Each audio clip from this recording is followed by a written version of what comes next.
Good evening, my fellow entities, and welcome to the Lair Film Room. Tonight we will be reviewing National Lampoon's Christmas Vacation. Based on Hugh's short story, Christmas 59, that was published in National Lampoon, it tells the story of the Griswold family spending Christmas vacation at home with their relatives and the ensuing mayhem. Now, let me be honest, I have never seen any of the installments in the National Lampoon Vacation film series. I do know this is the third installment of it, and you can beat on me as much as you want for not knowing this franchise or this film series, but I can definitely say this is a huge improvement on the other Christmas movies that we've seen.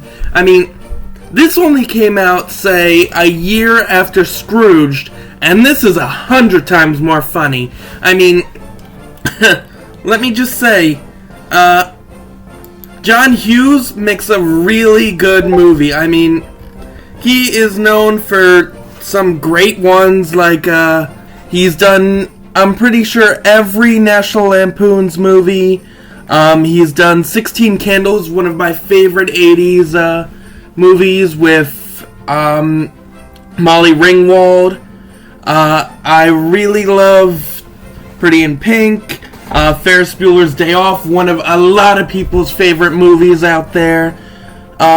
He's also known for making another one, Breakfast Club. 3 days later. He is also known for Home Alone 2, Lost in New York.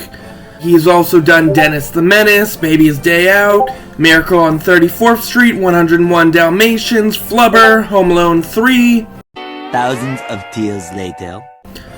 And that list right there just shows you that if you watch this movie, you are going to be in for a huge surprise. I mean, the guy is amazing in this. I love the story. I love each gag that they do. Like at the beginning, they start with your typical family on the road messing with or getting messed with by another family or a couple of guys on the road, so they decide to play chicken, or at least decide to play with them, which is a comedy trope in a lot of movies.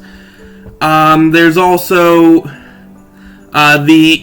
when the cousins come, they go snow sledding, or I think it's called snow sledding with the inner tubes or the garbage can lids that they used to do, and Clark goes just shooting off through the woods, through the resort, and into I think it was a mailbox, one of those freezers at a Walmart, and it's just hilarious. I love just like how he zooms off from there.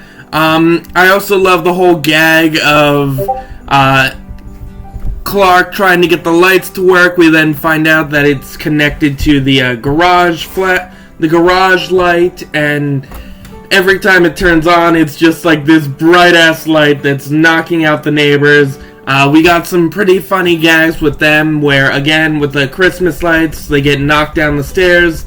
They're completely blinded by the light throughout the whole thing, and it's just one of their windows also gets smashed in when Clark loses it and chops down one of his trees. There's also Clark, when he goes to put up the lights, he is hanging onto the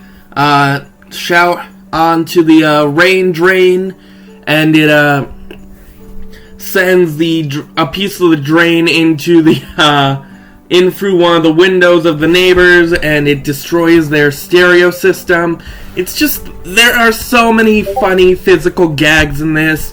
I mean, one of the biggest climaxes in this is when Clark's cousin-in-law, Eddie, steals Clark's boss after he finds out his bonus is this stupid little coupon to the Jelly of the Month club, and Eddie decides to go off and steals Clark's boss Frank and wraps him up in a dog chain, puts a bow on his head, and delivers him to Clark, all because Clark starts cursing about the guy, starts using every bad name he can come up for the guy, and just, it's hilarious seeing how each joke plays out, because there's also the comical Christmas dinner scene where we see the chicken deflate as soon as they cut it, which kind of shows how dry some turkeys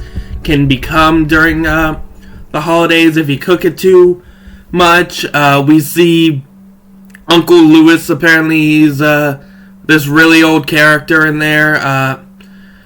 We see him blow up the tree with his, I guess they call it a stogie, but it's a cigar, and he blows up the tree and it's like nothing. There's also the whole chase with the squirrel, which is hilarious. Watching the squirrel just hang on to Clark as he's trying to get it out, and then it launches onto the one neighbor, and so does the dog, and we just see the aftermath of her being torn up, and then she knocks out her husband in the face, and it's just hilarious. This is a really funny movie, and I definitely recommend it if you're looking for a Christmas movie, especially if you're into comedies, because the gags keep coming. I mean, the acting is really good, the story is really good. I really like the idea of how Clark's just trying to have the perfect Christmas, while also hoping that his boss will give him a huge bonus so he can buy a pool for the family, and all of it just blows up in his face, and I love his insane moments, like again with the tree gag where he cuts down the tree afterwards because he notices one of the railing posts is squeaking, so he cuts off the top of it to stop the squeaking.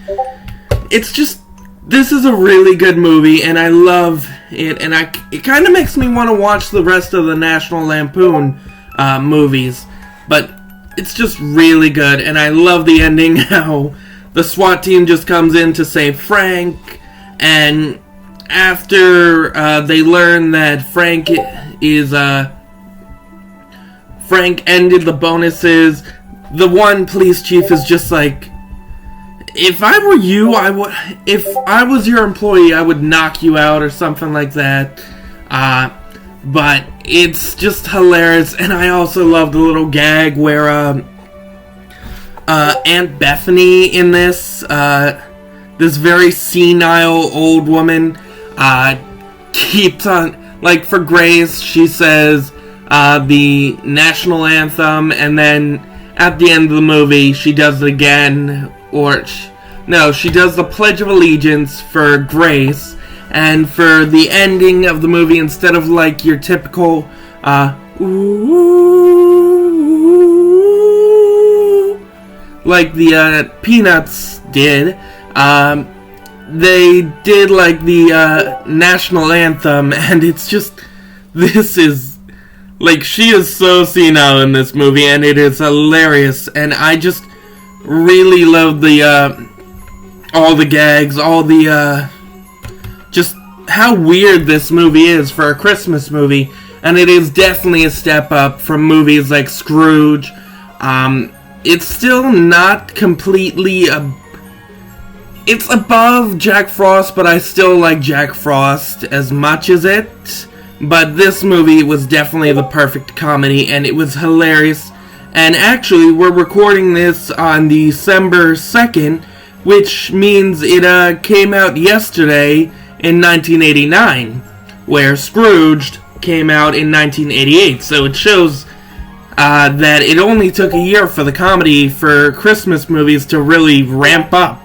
But yeah, I really love the movie. I really love the characters, the story, the jokes always landed for me in this, and just, I highly recommend it. I am definitely giving it a 10 out of 10 for Christmas, and just go watch it. So yeah, have a great night, guys, and Merry Christmas season, and Merry Yule. from us pagans here. See you for the next video.